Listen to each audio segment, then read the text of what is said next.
Nah, kasusnya untuk di transformator ini kita identifikasi dulu. Tadi diketahuinya ada gambar, kemudian perbandingan lilitan primer dan juga sekunder. Nah, kita tahu kalau misalnya lilitan itu kan disimbolkan dengan huruf N. Nah, di sini ada lilitan primer, berarti di sini NP dibanding dengan lilitan yang sekunder. Berarti NS sama dengan 10 dibanding dengan 1. Nah, dari hasil perbandingan ini kita bisa mendapatkan bahwa NP ini kan 10, sedangkan NS-nya cuma 1. Berarti 10 itu kan lebih besar daripada 1. Berarti kita bisa katakan bahwa NP itu lebih besar dari NS. Nah, sesuai dengan yang Ibu kirimkan tadi di tabel, ada yang step up dan juga step down. Kalau misalnya NP itu lebih besar daripada NS, berarti di sini ikutnya adalah step down. Berarti kita sudah dapatkan jenis trafonya. Nah, sekarang kita cek di gambarnya aja, karena dari hasil perbandingan ini akan bersesuaian dengan hasil yang digambar.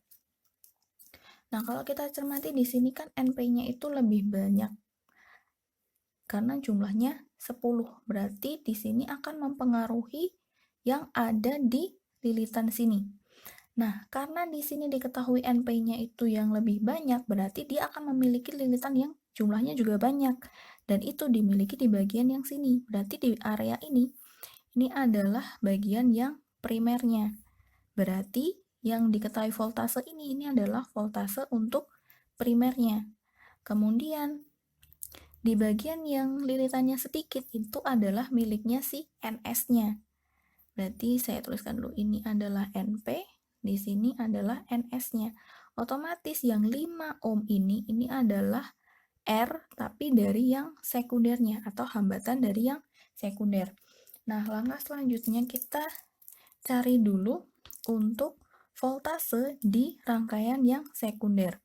Kita ada persamaan di mana NP per NS sama dengan VP per VS. Nah, NP dibandingkan dengan NS itu 10 banding 1. Berarti kita bisa tuliskan 10 per 1 seperti ini.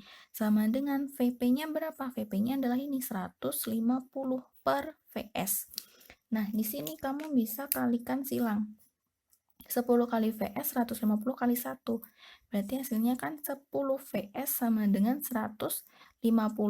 Berarti VS sama dengan 150 dibagi dengan 10. Ini bisa dicoret, hasilnya adalah 15 volt. Nah, karena yang ditanyakan tadi itu adalah daya sekundernya atau P sekunder. Nah, P sekunder itu kan cara mencarinya itu dengan persamaan V dikalikan dengan I. V-nya kita sudah memperoleh dari mana? Dari VS-nya ini. Karena ini kan sekunder, berarti kan kita harus menyamakan bahwa yang dicari adalah yang sekunder. Berarti ini VS sekunder. Kemudian kuat arusnya gimana? Kuat arusnya juga sama, ini harusnya dimiliki oleh yang sekunder. Tapi apakah kita udah punya IS-nya atau kuat arus sekundernya? Belum.